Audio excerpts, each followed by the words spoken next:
Grabe, ito ay isang truck ng Poppy Playtime. Ano ba nangyayari mga tol? May mga halimaw, may mga laruan na halimaw na pwedeng nasa loob. Oo, tama ka. Sobrang takot ako ngayon. Tara, tingnan natin kung anong nangyari. Uy, truck ng Poppy Playtime yan. Silipin natin ang laman. Grabe mga pare, ito si Huggy Wuggy. Isa siyang totoong halimaw mula sa Poppy Playtime. Naaksidente ang truck niya, pero tingnan mo siya, natatakot siya. Pinatay si Huggy Wuggy ng hindi pa kilalang tao. Alamin natin kung sino ang pumatay at koneksyon nito sa iba. Panahon na para mag-imbestiga. Oo, may nangyaring talagang masama doon. Grabe. Imbestigahan natin ngayon ang truck ng Poppy Playtime at tingnan ang laman nito. Buksan na natin. Grabe! Ito ay isang grab pack! Napaka-espesyal nito. Pwede mo itong gamitin mismo sa laro para lutasin ang iba't ibang puzzle. Ang galing, di ba? Oo, ginagamit ito para... Grabe, sino yun? Isa itong halimaw mula sa Poppy Playtime. Siya, si Killy Willy. Tayo na, tumakbo tayo. Grabe, hatakin tayo ni Killy Willy. Pero may naisip ako, baka mailigtas mo kami. Alex, dali na, dali. Isuot mo na, dali. Oo. Laruan si Huggy Wuggy at isa ring halimaw na laruan yan. Kaya subukan nating labanan siya. Sige, tara na. Grabe, ang wild nito. Ngayon si Alex ay nakikipaglaban kay Killy Willy. Akala niya siya si Huggy Wuggy. Sobrang kakaiba nito mga tol. Grabe, masakit yung tama na yon. Ayos, galing mo Alex. At ngayon, wala na si Killy Willy. Lumaban ako kay Killy Willy bilang si Huggy Wuggy. Tama, grabe yon. Kaya huwag kalimutang i-like guys, tuloy lang tayo. Kaya kailangan nating pumasok sa abandonadong truck ng Poppy Playtime at tingnan may kandado sa laruan. Paano ko ito mabubuksan? Slav, ito ang scanner. Kaya pwede nating gamitin ang grab bag na ito para mag-scan. Sige, buksan mo na. Ngayon na mga pare, tara na. Gamitin natin ang grab pack para buksan ang pinto. Ay nako, hindi bumubukas ang pinto. Ano nangyayari? Subukan pa ulit. Alex, mukhang baguhan ka at di mo pa alam paano ito gumagana. Ganyan ang tamang paraan. At ngayon, grabe mga pare, prototype ito. Ang prototype, ang pinakamapanganib na nilalang sa Poppy Playtime. Tignan mo siya, grabe. Hindi lang ang prototype, pati na rin si Gilbert. Grabe, patay ang ulo niya. Napakagandang karakter nito mula sa Poppy Playtime. Sobrang gusto ko siya. Pero meron pang iba, may iba pang mga laruan. At grabe, ang braso na ito ay mula sa prototype. Napakalakas nito. Tignan mo kung gaano ito kalakas. Grabe, sinasabi ko, huwag mong ipalo ang kamay na yan sa kahit sino dahil sobrang lakas niyan. Pero ano problema sa prototype? Hindi naman siya buhay. May masamang nangyari sa kanya, pero ano yung nasa tabi niya? Ito ay isang digital voice recorder.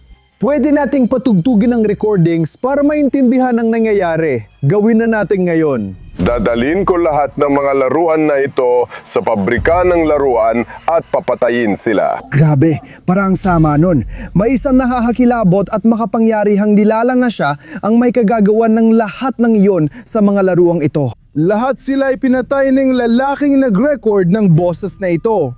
Maaring si Dr. Sawyer ito. Oo, napakadelikadong nilalang ito. Parang autonomong robot ito na kayang pumatay ng mga laruan. Pare, kailangan nating pumasok para kumuha pa ng laruan. Pero mag-ingat sa prototype. Huwag mo siyang hawakan, Alex. Pasok na tayo. Tara na!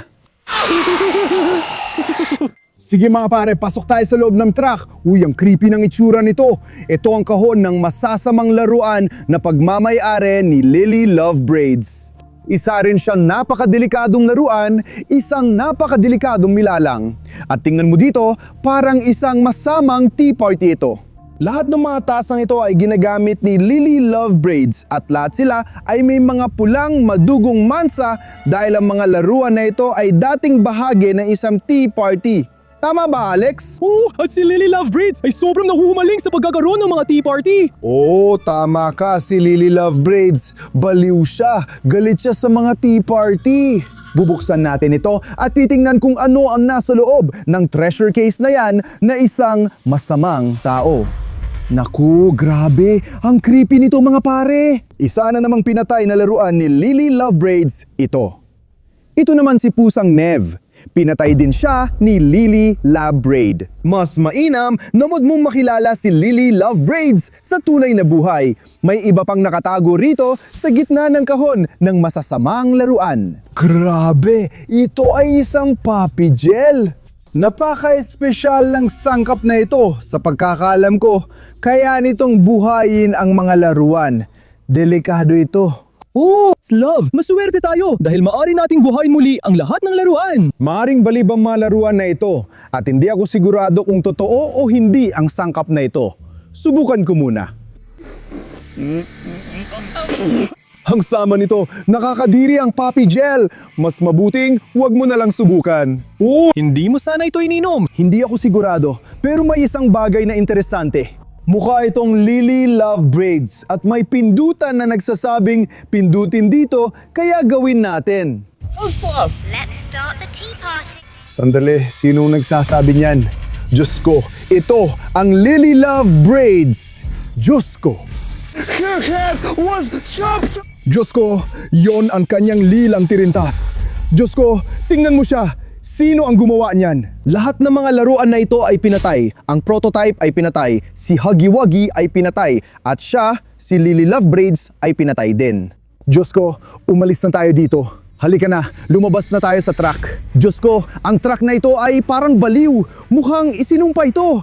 Natatakot ako, Alex. Napakadelikado na nasa loob ng truck ng Puppy Playtime. Oh, tama ka! Pinatay pa ang may-ari ng trap, pati lahat ng laruan! Hindi ako sigurado, pero palagay ko si Dr. Sawyer yon. Siya ang gumawa ng lahat gamit ang mga laruan. Dahil si Dr. Sawyer ang pinakamalupit na nilalang sa buong universo ng Puppy Playtime. Oh, siya ang utak sa likod ng kasamaan! Naririnig mo ba yon?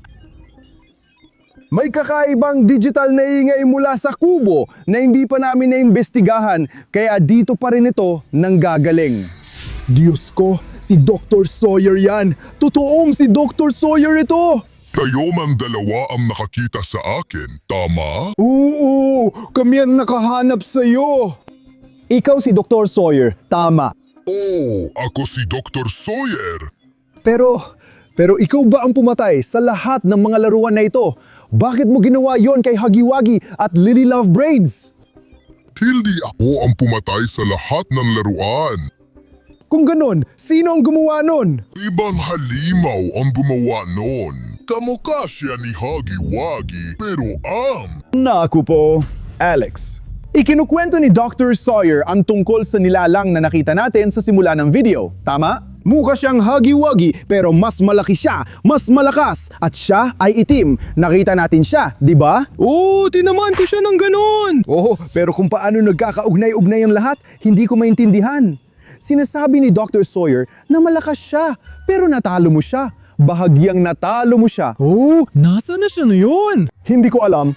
Umalis siya. Tapos, ay grabe, tingnan mo, ayan yung nilalang. Bumalik siya. Ay grabe, ang delikado niyan. Alex, alam ko na ang gagawin, Slav! Ano? Ano? Ay grabe. Oh, hindi gumana. Hindi pwede, hindi pwede. Ay grabe, ay grabe. Binubugbog na si Alex ng sobra. Ay grabe, hindi pwede. Kailangan nating tulungan si Alex kahit papaano. Anong magagamit natin dito? Ang bungo. Naku, Hindi ko alam paano tulungan si Alex. Nako, hindi natin yan kailangan. Baka si Lily Lovebraids. Hindi niya tayo matutulungan. Baka matakot siya sa prototype. Oy, halimo ka. Yan ay prototype. Tingnan mo, grabe. Nako, hindi gumana yon. Kailangan natin ng mas malakas. Malakas ang prototype, pero ang mga braso niya sobrang lakas. Gamitin natin ang braso niya para atakihin ang itim na nilalang na ito. Oo, yan ang braso ng prototype. Sobrang lakas niyan. Kaya, oras na para hanapin ang halimaw. Grabe, Alex! Gumana ang braso ng prototype mula sa Puppy Playtime. Sobrang lakas talaga!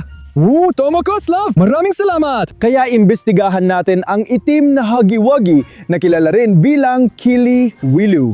Sino ka nga ba, Kili-Willy? May nabanggit akong kakaiba sa leeg niya. Ano yon? Balat ng tao yan! Tama ka, tao nga ang nasa loob ni Kili-Willy. Alisin natin ang ulo niya. Grabe, tao nga talaga yan. Uy, gising! Ay, buhay siya. Ayos lang ang lahat. Grabe. Hoy, bakit mo inatake si Alex? Ako ay kolektor ng laruan. Ano ba ang kolektor ng laruan? Kaya pala puro cosplay to. Hindi ko alam. Kaya ka pala namumungulekta ng mga laruan? Gusto ko ang puppy playtime. Wow, kaya pala sa yung van na yan at kinolekta mo lahat ng laruan na to para sa koleksyon mo. Oh, Grabe, pero bakit mo siya inatake? Bakit mo kami inatake? Para saan yon?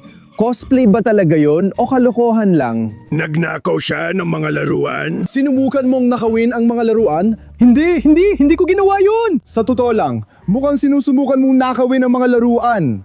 Gustong gusto ko talaga ang puppy playtime. Ang bobo ng hindi pagkakaintindihan na yon. Tumayo ka na! Pasensya na kami! Collector ng Poppy Playtime Toys ang taong ito. Tama, At sinusubukan ng taong ito nakawin ang mga laruan mo. tama. Kaya mag-sorry ka. Hindi. Oo, ikaw nga, kailangan mong mag-sorry. Pasensya na, kilivili. Tama yan, ayan na, talagang humihingi kami ng paumanhin. Kaya kunin mo na ang van mo, kunin mo na ang mga laruan mo, at ganyan talaga ito. Kamayan. Kaya dito nagtatapos ang investigasyong ito. Ako si Slav, ito si Alex, at salamat sa panunood. Magkita tayo ulit. Paalam!